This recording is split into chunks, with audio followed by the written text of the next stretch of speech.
حضرت امام محمد بن حنبل کا دربار لگا ہے. ایک خاتون پردے میں سمٹی ہوئی مسئلہ پوچھنے آئی. حضرت ایک مسئلہ پوچھیے.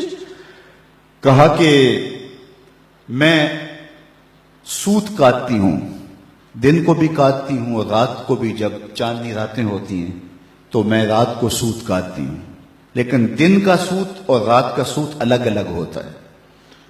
کبھی کبھی ہوتا ہے کہ بازار سے بادشاہ کی سواری گزرتی ہے اور سواری کے گزرنے کی وجہ سے ماحول میں روشنی زیادہ ہو جاتی ہے، تو اس میں جو سوت ہوتا ہے وہ کوالٹی میں بہتر ہوتا ہے، اور میں جو اس روشنی میں کاتا ہے اور جو چاند کی چاندنی میں کاتا ہے ان کو اکٹھے ملا کے فروخت کر سکتی ہوں.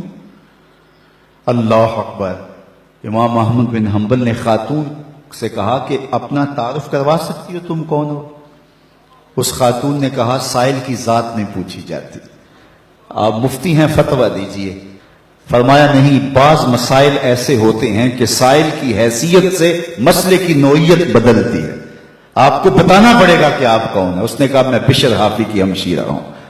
کہا خاتون تمہارے لیے جائز نہیں ہے. امام الشاہ احمد رضا خان فاضل بریلوی علیہ رحمہ ایک دعوت پہ تشریف لے گئے تو اس نے انواع و اقسام کی چیزیں رکھی.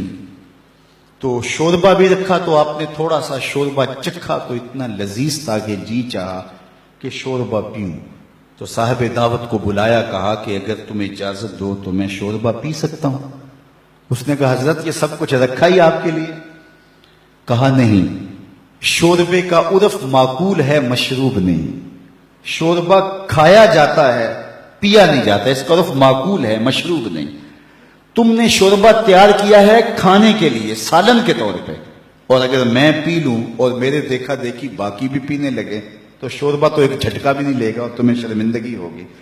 اس لیے میں اگر پینا چاہتا ہوں تو میں آپ سے اجازت لینے کا پابند ہوں، اس لیے کہ میں عرف سے ہٹنے لگا ہوں. اور ہم سب کچھ ہڑپ کیے جا رہے ہیں اور ہم صوفی ہوتے ہیں، ہم غوث زماں ہوتے ہیں. آج کل ہر آستانے پہ غوث زماں ہوتا ہے، ہر آستانے پہ قطب زماں ہوتا ہے. کبھی صدیوں بعد کوئی غوث آیا کرتا تھا. اللہ اکبر.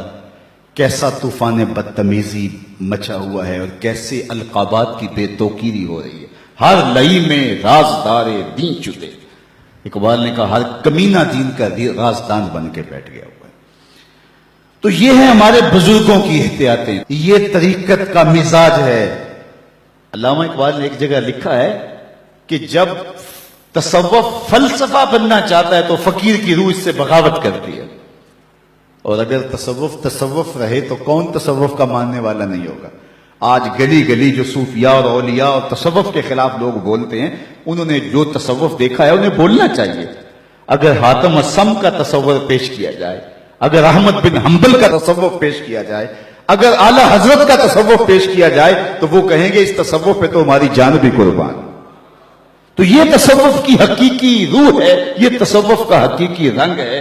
لوگوں کو اذیت میں مبتلا نہ کیا جائے، لوگوں کو تکلیف میں مبتلا نہ کیا جائے، لوگوں کو راحت پہنچائی جائے.